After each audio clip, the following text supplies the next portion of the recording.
The Lost Tapes of Ed Gein, a new Friday the 13th video game, and the word on the street from Ted of Ted's Marvelous Custom Gumball Emporium, all on this Friday edition of Spill the Guts. I like it spooky.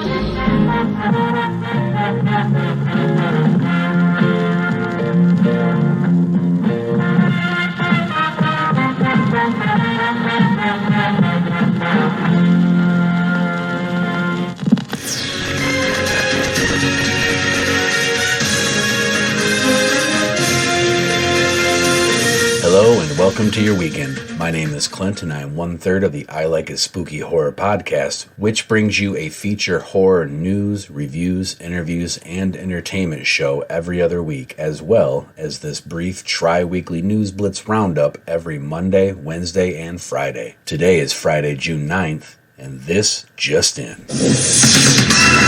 As reported by BloodyDisgusting.com, real-life killer and grave robber Ed Gein was the inspiration for several horror movie villains, including Buffalo Bill from The Silence of the Lambs, Norman Bates from Psycho, and Leatherface from the Texas Chainsaw Massacre. And Gein's horrific crimes will be profiled in the 4-episode true crime docuseries Psycho: The Lost Tapes of Ed Gein from MGM+. Directed and executive produced by James Buddy Day, who you might know from Blumhouse's Compendium of Horror or Fall River, the docuseries will premiere on MGM Plus in September, and in addition, Amazon and MGM Studios Distribution will distribute the series internationally. This MGM Plus original docuseries follows the horrifying grave robber and serial killer Ed Gein, otherwise known as the Plainfield Ghoul and the Mad Butcher. For years, filmmakers, journalists, and scholars have tried to unravel the mind of this notorious killer, and with new reveals and never-before-heard recordings, viewers will be transported to the late 1950s Middle America and submerged in Gein's perverse mind. The series explores Gein's upbringing and twisted relationship with his mother, which famously inspired Alfred Hitchcock's Psycho, his early grave robbing, the murders leading up to his arrest, and the police's discovery of his terrifying house of horrors, all accompanied by the brand new revelations revealed in the recordings. Michael Wright, head of MGM Plus, says, quote, "The gripping and disturbing docuseries shines a light on an infamous chapter in our true crime history. Psycho: The Lost Tapes of Ed Gein takes an in-depth look at not only the life of one of the most notorious serial killers of our time, but also explores the impact his crimes had on both the victims and our culture."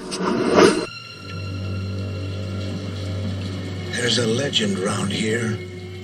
A killer buried, but not dead.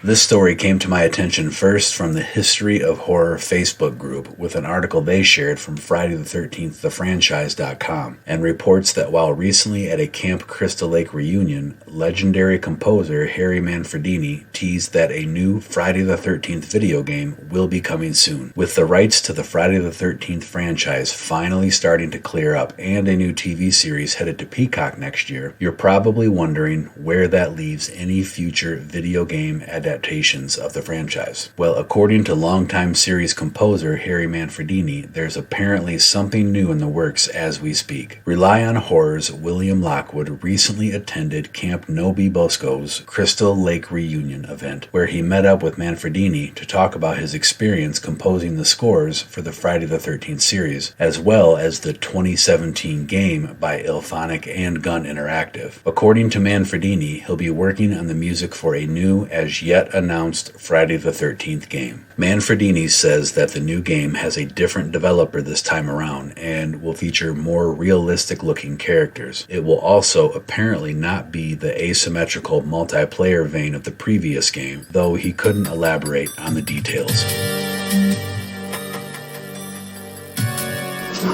And it is now that time once again to pause for station identification as we hear from our podcast network, the PFPN.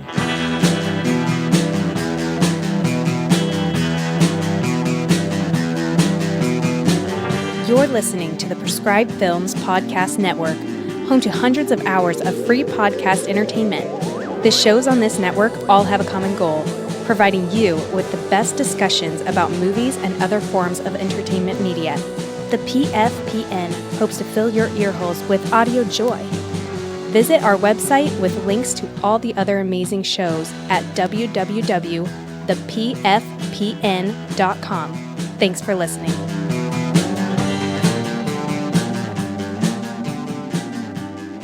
And now, to celebrate the fact that it's Friday, we check in with our man about town, Ted, from Ted's Marvelous Custom Gumball Emporium, with the word on the street.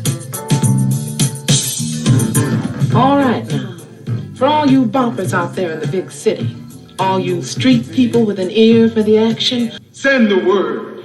Happy Friday, folks. It's Ted here, the Gumball guy, with the I Like It Spooky Horror podcast, Underground News. This week we got a couple things for you. Number one, for all of you that have no money because you buy things that you shouldn't buy, such as myself and the other guys from I Like It Spooky, Myers is now selling NECA figures. All horror-related NECA is now being sold at Myers. It's kind of neat. It's kind of cool. Unfortunately, it's why I'm broke. It's why we're all broke. So sad. Now the next little bit, the internet is buzzing right now with John Carpenter saying that he could possibly do a sequel to The Thing. Not sure how I feel about this. Not sure how anybody else feels about this, if it's going to happen or if it's not going to happen. However, question, do you think it's too late for this sequel or do you think it's long overdue? I'm just torn on this one. I don't know what to think about it. Sounds cool. It's one of the greatest movies I've ever seen as far as practical effects. Just a fantastic movie. But however, is it too late for this? Should it be done? Should it not be done? I just don't know how I feel about this. I think we'll leave it to the experts at the I Like It Spooky Horror podcast. Maybe they can cast some light on it. Ted here. Going back to you, Clint.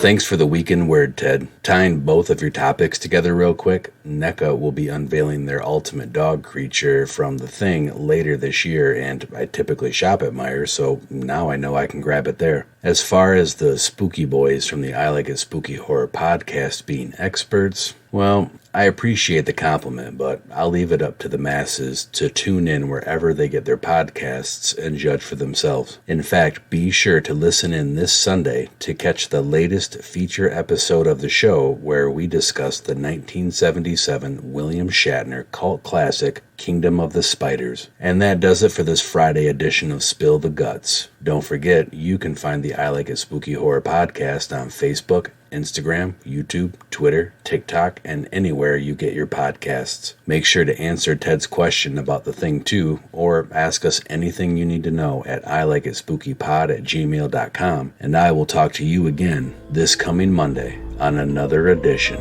of Spill the Guts. Hey, what's wrong with you, man? Show some fucking respect for the dead, will ya?